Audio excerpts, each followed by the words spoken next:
राष्ट्र सर्वप्रथम राष्ट्र सर्वप्रथम राष्ट्र सर्वप्रथम राष्ट्र सर्वप्रथम राष्ट्र सर्वप्रथम की बात ललित सुमन के साथ कार्यक्रम में आप सभी राष्ट्रवासियों का हार्दिक स्वागत। एआईसीसी मुख्यालय में कांग्रेस नेता आनंद शर्मा द्वारा प्रेस वार्ता का आयोजन किया गया। मीडिया से बात करते हुए कांग्रेस नेता ने कहा कि देश के अंदर चल रहे हालात राष्ट्रीय चिंता का विषय है। उन्होंने कहा कि भारत के अंदर दो विचारधाराओं की लड़ाई चल रही है। आगे उन्होंने कहा कि जिम्मेदारी सरकार की होती है कि संसद चले, लोगों की अपेक्षा रहती है कि चर्चा हो, राष्ट्रीय समस्याएं, जनहित से जुड़े विषय उठे और विपक्ष की यह भूमिका है कि सरकार की जवाबदेही तय करे। यह बड़ा सैद्धांतिक विषय है कि हम किस दिशा में जा रहे हैं। जो देश के अंदर आज के हालात हैं, जो राष्ट्रीय चिंता का विषय बन चुके हैं, केवल भारत में चर्चा नहीं है, पूरे विश्व के अंदर चर्चा है कि हिंदुस्तान दुनिया का एक बड़ा देश है, G20 की इस समय अध्यक्षता कर रहा है और आज के विश्व में जो जुड़ा हुआ है, एक दूसरे पर निर्भरता है देशों की और द्वीपों की। अगर कोई भी घटनाक्रम होता है, स्वाभाविक है उस पर टिप्पणी भी होती है, सवाल भी पूछे जाते हैं। भारत के अंदर सीधी दो विचारधाराओं की लड़ाई चल रही और देश एक चौराहे पर है। शायद आजादी के बाद हर संस्था को जो देश के संवैधानिक प्रजातंत्र को जिंदा रखती है, इतनी बड़ी चुनौतियां एक साथ नहीं आई। देश की संसद सबसे बड़े प्रजातंत्र की, ये केवल आज इस बार के सत्र का मैं जिक्र नहीं करना चाहता। पुरानी परंपराएं टूट चुकी हैं। जहाँ जिंदा चर्चा होती थी, विपक्ष के सवाल उठते थे, सरकार राजी होती थी, बहस होती थी, वो बंद हो गई।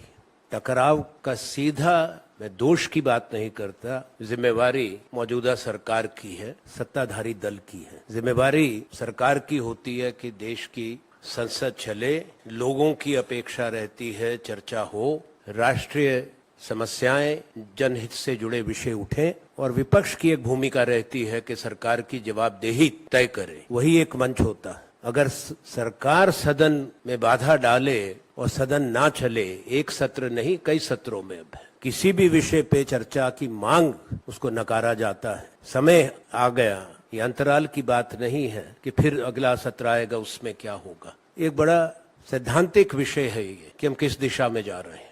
सरकार को ये बताना जरूरी है कि दुनिया में जहां भी प्रजातंत्र और संसदीय प्रणाली जिंदा रही है, पनपी है, मजबूत हुई है, वहां भव्य इमारतें बनाने से नहीं होती। हमारे यहाँ भी बन रहा है नई संसद, पर वो संसद के अंदर कोई चर्चा होनी चाहिए, कोई शोर होना चाहिए।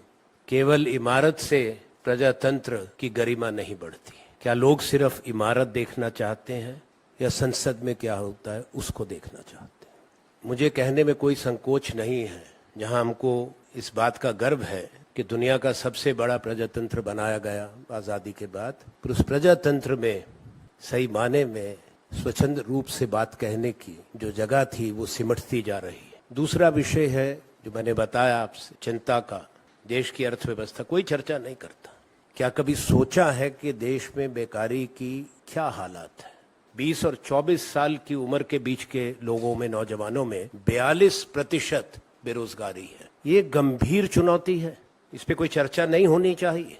क्या सरकार को स्पष्ट नहीं करना चाहिए? ये सीधा सवाल कि क्या कदम उठा रहे हैं। यहाँ एक नियम और कानून पर देश चलता है। संवैधानिक प्रजातंत्र को एक बड़ी चुनौती है, खास तौर पे जब विपक्ष और विपक्ष के नेता निशाने पर रहते हैं। भारत की न्यायपालिका के लिए, हमारे प्रजातंत्र के लिए और विशेष तौर पे मैं कहूंगा हमारे जुडिशरी के सामने एक बहुत बड़ा इम्तहान का समय है। व्यक्ति विशेष की बात नहीं है। राहुल गांधी जिस ढंग से जो एक फैसला आया और तेजी से सदन से निष्कासित करना कोई अच्छा संदेश नहीं है। अगर वो पैमाना लागू कर दिया जाए सब पर, तो संसद के बाहर ही राजनीतिक दलों के नेता आपको मिलेंगे, संसद खाली हो जाएगी। अगर सबकी एक एक टिप्पणी निकाल कर देख लें और वही मापदंड लगा दिया जाए, तो सूची आप बना लें कितने लोग बाहर होंगे। मुझे इसमें कोई शक नहीं है कि ये भी समय के साथ इसमें सुधार जरूर होगा। विस्तार में न जाते हुए जो निर्णय गलत था वो निर्णय बदला जरूर जाएगा। राष्ट्र सर्वप्रथम की बात ललित सुमन के साथ कार्यक्रम में हम आपसे आज यहीं विदा लेते हैं। अन्य खबरों के लिए आप बने रहें। राष्ट्र सर्वप्रथम, वंदे मातरम, जाग उठा है भारत। राष्ट्र सर्वप्रथम राष्ट्र सर्वप्रथम राष्ट्र सर्वप्रथम राष्ट्र सर्वप्रथम